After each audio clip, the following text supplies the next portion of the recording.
Hey everyone, it is Tony here, and I want to talk today about whether you're ready to be an entrepreneur. Because the idea of being an entrepreneur sounds super sexy, right? Now, I'm not talking about raising millions of dollars to fund your brilliant idea and becoming the next Uber or the next Airbnb or whatever. Although I know that is a dream for many and a goal for some, and fantastic for those people, go and do it.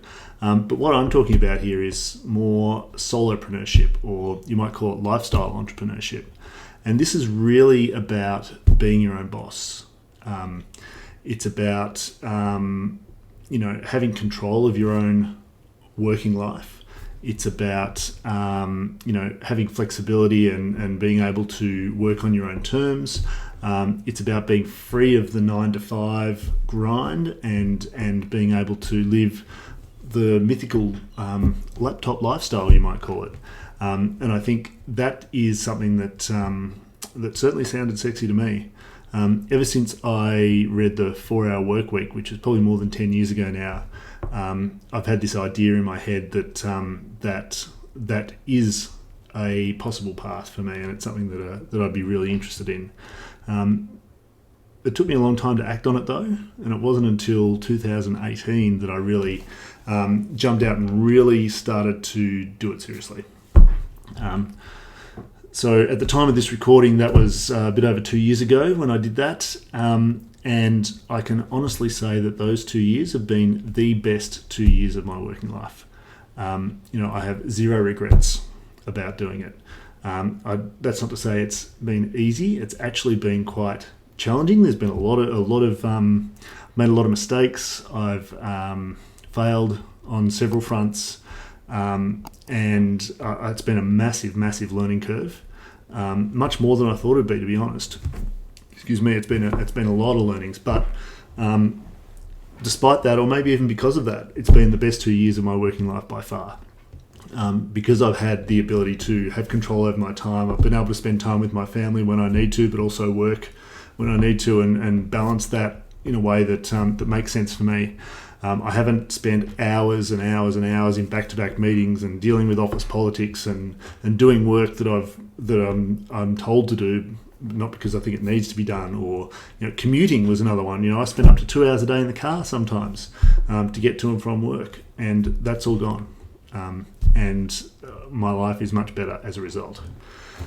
So I guess the number one big learning for me has been that it has been absolutely 100% worth it. The other learning though, or one of the other learnings, is that it's not necessarily for everyone. So some of the challenges I face and some of the things that I've come across has made me realise that not everyone is necessarily cut out to be an entrepreneur or should be an entrepreneur. So what I wanted to cover off a little bit today is what are some of the things I think that you need to have to be successful as an entrepreneur. And I think to the extent that people can think about these or understand these early, maybe up front before committing to a path like this, then they may be able to make some better decisions up front. So in terms of what you need, there's a lot of talk about, that I've seen at least, about hard work, about focus, about discipline, about organisation. I think they are very, very important. You do need to work hard. You do need to focus on the right things. You need to be disciplined. You need to be organised. But I'd also say that those things are very, very important for an employee as well. If you have, in a lot of jobs, if you have those characteristics and you work in that way, then you're more likely to be successful than someone who doesn't. So I think they're not the ones that distinguish entrepreneurs from employees. So what I did was I sort of stepped back and thought about it a little bit and came up with 4 key characteristics that I think are really, really important for entrepreneurs to have, and sort of distinguish the entrepreneur from the employee, if you like. And that's, look, this isn't necessarily a comprehensive list. These aren't the only 4 things necessarily. They're not even necessarily the right 4 things. But based on my experience the last couple of years and what I know to date, these are the 4 things that I would highlight that anyone looking to go down this path, I think if you need to ask yourself whether you've got these 4 things. So the first one is that you need to be comfortable with ambiguity and risk. Now, it seems pretty obvious when you stop and think about it, but the big difference between being an employee and being an entrepreneur is that as an entrepreneur, you don't have a boss, you don't have a job description, you don't have anyone looking over your shoulder, checking what you need to do or course correcting you if you start going down the wrong path. You don't have, colleagues or managers or whatever to ask, is this the right way to do it, or is this what I should be focusing on, or any of those sort of things. At the end of the day, you're going to be in a very ambiguous environment. Now, if you do a course early on, you sign up for a course that sort of teaches you how to build a particular type of business, then you may have a roadmap to follow. It may be a good roadmap. You may have some people you can contact, but at the end of the day, they're not going to be there looking over your shoulder, making sure you do it. You still need, and you're still gonna have to work out some of the details yourself. It just doesn't work that way, that it's all laid out step by step for you very easily, and that you can't do it any different way. There is going to be ambiguity there, and you need to be comfortable with that. And the second part of this one is risk. And again, this one's pretty obvious, I think. As an employee, you have a salary, and you know that salary is coming in every week or every month or whatever it might be. And it doesn't matter, how well your projects go at work, or, whether things go well or things don't go quite so well or whatever. As long as you're still employed, your salary is still coming in. As an entrepreneur, your income is tied much more directly to the work that you're doing and the success of that work, which means that it might take a long time and a lot of learning before you actually build up to the point where you're earning a reasonable amount of money. You also might have really good months, and then the next month, for whatever reason, maybe completely beyond your control, things don't go quite as well, and you have a really low month. So there's going to be volatility. It's going to go up and down, and you need to be prepared for that. You need to be comfortable in that environment of this highly ambiguous environment that you need to just work it out for yourself, and the risk that sometimes the money might not come in. You're going to need to work it out for yourself. So that's the first one. You have to be really comfortable with ambiguity and risk. Now, the second one is that you must have a growth mindset. Now, for those of you who aren't familiar with the terms fixed mindset and growth mindset, I think Carol Dweck, coined those. But essentially, a fixed mindset is a belief, a fundamental belief, that someone's intelligence, creative ability, and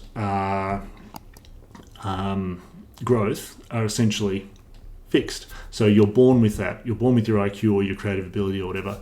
And the success that you have depends on what you're born with. So those people who hold those sort of beliefs tend to be really scared of failing or scared of doing badly, because in their minds that indicates that they're somehow deficient in those areas, and there's nothing, and they feel like there's nothing they can do about it, or they believe there's nothing they can do about it. So it creates a fear of failure, a defensive approach, and a protectionism, if you like, protection of yourself. Whereas a growth mindset, on the other hand, someone with a growth mindset believes that your intellectual capacity and your creative capacity can be developed over time. So you can get better at those things. And what you're born with, or where you're at any point in time, does not dictate where you're going to be in the future. So those people are much less fearful of failure, because failure can then be seen as a path to growth. If you try something and it doesn't work, then you can learn from that, and you can develop a different way and go down a different path. And it's no reflection on you that you failed or that you've made mistakes, because you can still improve. So tying that back now to entrepreneurship, I think having a growth mindset, and alongside that, not having a fear of failure is really, really important, because at the end of the day, if you're going to be successful as an entrepreneur, you're going to fail. You are going to fail. You're going to have to try things that don't work. You're going to, marketing campaigns or sales campaigns or, sales pages or, different, even whole businesses. Some things aren't going to work. And at the end of the day, it's the people who are able to bounce back from that and are able to take the learnings from failure and use that to build success in the future. They're the ones who are going to succeed. And if you're too scared of taking enough risks to fail, then you're never going to get there. Bottom line. So that's the second one, growth mindset, really, really important. Third one is you must be decisive and action-oriented. And this is one that, to be honest, this is the one that I've really struggled with over time. And I think it brings the last 2 points together to some extent. So, that the ambiguous environment and the ability to embrace failure, you need to take those two things. You need to be comfortable in that environment of not being sure what's going to happen and being okay with failing and just take action anyway. Be really clear, really decisive. This is what I'm going to do, and I'm going to get it done. I'm going to get it done fast, and I'm going to see if it works. And if it doesn't work, so what? Then I'm going to try something else, or I'm going to tweak it, change it, and go somewhere else. And I think that ability to be really action-oriented, to really get things moving as fast as possible, and being decisive about the actions that you take, really, really important. And as I said, this is one that's held me back. I think I struggled from my corporate life, where making mistakes and not thinking about things properly, particularly in I worked in strategy and business leadership, and I think not thinking things through properly and not and making too many mistakes in that environment is basically a path to getting fired. So I learned not to do that, and now as an entrepreneur, I've had to really unlearn that, which is not easy when you're 47, but really important. And I like to think that I'm getting better at that over time. And alongside this too, as well as being action oriented, you need to be consistent with it, consistent and persistent. So execute and then keep executing. And if you commit to, putting up a YouTube video every day, do it every day. Don't miss a day. And keep going for months. Go. Back yourself in, take action, and keep doing it. And it's the people who are able to do that and to not give in too early are the ones who are successful. Which leads me to the last one. And the last one for me is that you must have a strong why. We all have our reasons for wanting to do this. I spoke a little bit before about why, not having a boss, having flexibility, spending time with my family, and achieving financial. Whoa, all right. I'm not sure what happened there. I think the video just cut out partway through, so I didn't actually realise until a couple of days later. So a couple of days later now I'm finishing it off. And sorry for the sticking plaster I got on my face here. Just had a little bit of surgery yesterday. But anyway, I think I was talking about the fourth key characteristic that you need, which is having a really strong why.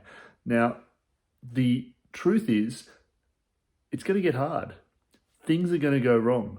Suppliers won't deliver on time, or they won't deliver at all. Your funnel won't work. Your Facebook ad account will be shut down. Google will slap you with a SEO update that blows your traffic out of the water. People will return products, or whatever's going to happen. Things are not going to work. So the question is, what then? What are you going to do? At the end of the day, there'll be days where you'll feel like you just don't want to get out of bed. The alarm goes off. You just want to roll over and pull the covers over your head because you're just not feeling like things are going your way. So what you need is a really strong reason for doing what you're doing. That's what's going to get you out of bed. That's what's going to get you back on the horse and getting this done. And if your why is not really strong, then every chance that you will just roll over and go back to sleep, or you'll you'll, end up watching Netflix all day, or, you might even dust off your CV and look to go and get another job and go back to the 9 to 5. And if that's what's going to happen, then to be honest, I'd question whether it's worth starting at all, because you're going to spend a whole lot of time and effort, and then at the first sign of a roadblock, you give up, and it's just going to be a waste of time and money. So the key is making sure that your why is really strong. Now, for a lot of people, it might be their family, it might be their, providing for their family, it might be, a whole lot of reasons. But I think being really clear on what that is up front is really important. And if you need some help with that, then let us know. I might be able to help you sort of work through what your why really is. So that's it. They're the 4 things. I think one thing I do want to make really clear though is, I, particularly with the last one where I said things are going to go wrong, I've made it sound there as if, it's really hard work, and it is really hard work. It is heaps of fun. It is absolutely 100% worth it. For me, I've had an awesome time to date, really building my online business. Yes, there have been challenges. Yes, there have been roadblocks. Yes, some things have been tough, but you know what? I do not regret it for 1 minute. I do not wish that I'd gone a different path at all.